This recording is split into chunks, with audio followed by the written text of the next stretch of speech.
ये कहा जाता है कि हिंदू धर्म में 33 करोड़ देवी देवता हैं। हालांकि कुछ का कहना है कि 33 प्रकार के देवी देवता होते हैं। लेकिन कोई कुछ भी कहे, खेत के देवताओं से लेकर मंदिरों के देवताओं तक, घर के देवी पितर से लेकर पूजनीय प्रेतों तक, हिंदू देवी देवताओं के मामले में वाकई में करोड़पति है। लेकिन वास्तविक अर्थों में इस समाज की सबसे बड़ी आबादी गरीबी रेखा से नीचे जी रही है। इन्हें लगता है यही देवता उनके भाग्य विधाता है, यही उन्हें सुख और दुख देते हैं और यही एक दिन उनकी सुध भी लेंगे। आखिर ये विश्वास और ये बेहिसाब देवी देवता कैसे पैदा हुए, कैसे इनकी परवरिश हुई, कैसे इनका साज और श्रृंगार हुआ और कैसे इनका व्यवहार बना और व्यापार हुआ। अगर ये समाज इस बात को समझ ले तो शायद वो खुद का भाग्य विधाता खुद बन सकता है।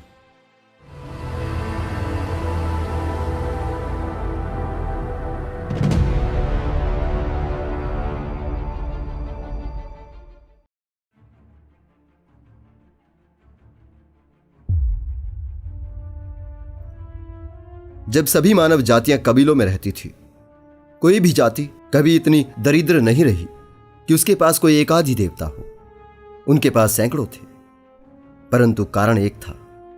अतीत का आदमी काले घने अंधियारे और डर के बीच पला है। भयानक जानवरों से भरे हुए जंगलों के बीच उसे जीना पड़ा है। विषैले सांपों और विशालकाय अजगरों ने उसे डराया है।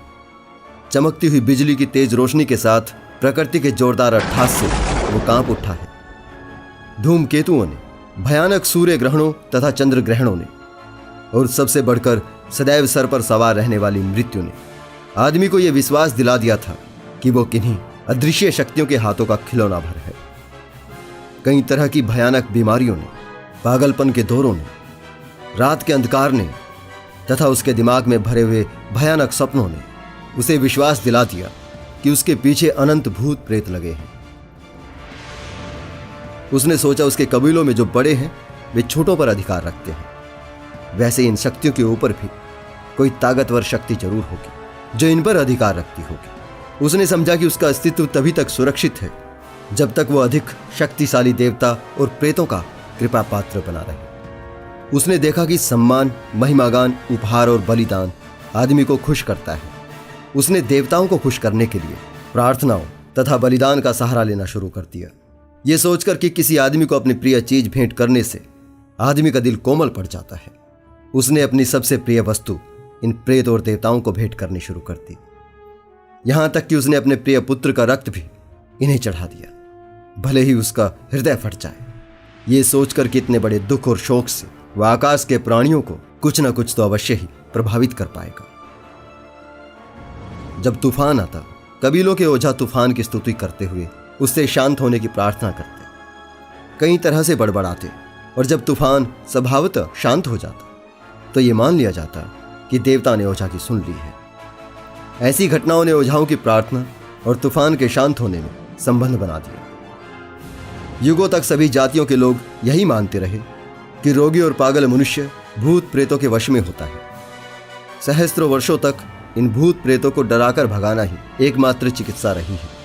इसलिए ज्यादा ताकतवर प्रेतों को याद किया गया, और ऐसा करते हुए जब स्वाभाविक तौर पर दौरे शांत पड़ गए तो ओझाओं की अजीब हुड़दंग और प्रेतों के शांत होने में संबंध बन गया। उस समय ताकतवर आदमी की वही हालत थी जो आज सभ्य आदमी की है। एक वर्ग दूसरे वर्ग के डरों पर जीता था और उनसे व्यापार चलाता था। कुछ लोगों ने अपने जिम्मे ये काम संभाल लिया कि वे मनुष्य को डराने वाले प्रेतों और देवताओं को शांत रखेंगे, और साथ ही मनुष्य को यह बताएंगे कि इन अदृश्य शक्तियों के प्रति तुम्हारे क्या कर्तव्य हैं। यही पुरोहित जाति का आरंभ था। पुरोहितों ने अपने बारे में बताया कि वो देवता के क्रोध से कमजोर की रक्षा करने वाले रक्षक हैं। वो स्वर्ग की अदालत में आदमी के वकील हैं। वो देवताओं के वो अधिकारी हैं जो स्वर्ग से अपने साथ तुम्हारे लिए आज्ञाएं और कर्तव्य लेकर आए हैं। और इस तरह आदमी ने पुरोहित वर्ग के सामने घुटने टेक दिए, और पुरोहित वर्ग डरे सहमे लोगों के दिलों पर बैठ गया, अपने ही भाइयों को रेंगने वाला ढोंगी और गुलाम बना दिया। यहां अच्छी और बुरी शक्तियों में जो विश्वास पैदा हुआ, उसका कारण अच्छी और बुरी परिस्थितियां थी। जो स्थिति आदमी को अच्छी लगी, उसका कारण अच्छी शक्तियां समझी गई। ये मान लिया गया कि इन सारी परिस्थितियों का कारण अच्छे या बुरे प्रेत और देवता हैं। इस प्रकार प्रेत और देवताओं का जन्म हुआ था और दोनों ही कल्पनाएं समान रूप से सर्वव्यापक रही हैं। हर एक जाति ने जिस किसी भी देवता को पूजा है वो देवता उसी जाति के जैसा ही रहा है। बड़ी और शक्तिशाली जातियों के देवता बड़े और शक्तिशाली तथा छोटी और निर्बल जातियों के देवता छोटे और निर्बल रहे हैं। जितने प्रकार की जातियां उतने ही प्रकार के देवता। जंगली लोगों के देवता बड़े ही हिंसक और कामुक रहे हैं और थोड़े सभ्य लोगों के देवता सुंदर और शांत। देवताओं, भूत प्रेतों और शैतानों के जन्म को लेकर जरा भी संदेह नहीं है कि आदमी ने ही इन सबको पैदा किया है और समान परिस्थिति में वो फिर से पैदा कर सकता है। आदमी ने इन देवताओं को न केवल पैदा किया है बल्कि उसने इन्हें अपने इर्द गिर्द की सामग्री से ही पैदा किया है। उसने उनके हाथ, सिर, पैर, आंखें, कान अपने जैसे ही बनाए हैं। हर एक जाति ने अपने देवताओं और शैतानों से अपनी ही भाषा बुलवाई है। उसने उनके मुंह में इतिहास, भूगोल, ज्योतिष, लगभग हर वो विषय जिनमें लोग गलतियां करते हैं गलतियों समेत ही रख दिए हैं। कोई भी एक देवता ऐसा नहीं हुआ जो अपने निर्माता जाति से अलग दिखता हो। नीग्रो लोगों के देवता काले रंग और घुंघराले बालों वाले थे। मंगोलों के देवताओं का रंग पीला और आंखें बादाम के जैसी। यहूदी चित्र नहीं बना सकते थे। यदि बना सकते तो उनका देवता लंबी दाढ़ी, लंबूतरे चेहरे वाला होता। मिस्र के देवताओं का चेहरा उन लोगों के चेहरों की तरह ही स्थिर और शांत था। उत्तरी देशों के देवता उनके गर्म कपड़ों से लदे थे और कुछ गर्म देशों के देवता कम कपड़ों वाले थे। लालच देकर काम निकालना और धमकी देकर डराना मनुष्य का स्वभाव है। इसलिए उसके बनाए देवता उन्हीं की तरह लालची और उन्हीं की तरह लालच देने वाले रहे हैं। इनमें से प्रत्येक देवता अपने भक्तों को इस लोक में तथा परलोक में सुखी रखने की आशा देता है और जो उसे एकदम ना माने या सर्वोपरि ना माने तो उसे अनंत दंड का भय दिखाता है। इन देवताओं का न्याय भी किसी सन की राजा से जरा भी अलग नहीं है।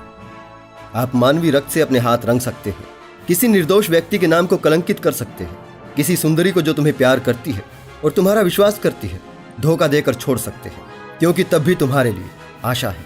इन सब अपराधों के लिए तुम क्षमा किए जा सकते हो अगर तुम इन देवताओं की शरण में चले जाओ। हर पाप के लिए देवताओं के दिवालिया न्यायालय में तुम्हें मुक्ति मिल सकती है, किंतु यदि इन देवताओं के अस्तित्व पर सवाल करोगे या इनके चरित्र पर तो वो मधु और करुणामय मूर्ति घृणा का अवतार बन जाती है।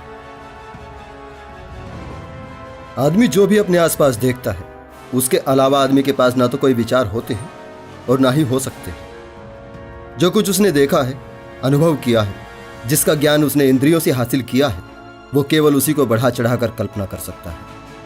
वो किसी बुरी शक्ति की कल्पना करता है, अपने से भद्दी और भयानक शक्ल देता है। अगर वो किसी अच्छी शक्ति की कल्पना करता है तो उसे अपने से सुंदर शक्ल देता है। उसे और शक्तिशाली दिखाने के लिए वो उसके 2 के 4 हाथ लगा देता है और कभी कभी उसको बलशाली दिखाने के लिए उसको जानवरों के अंग लगा देता है।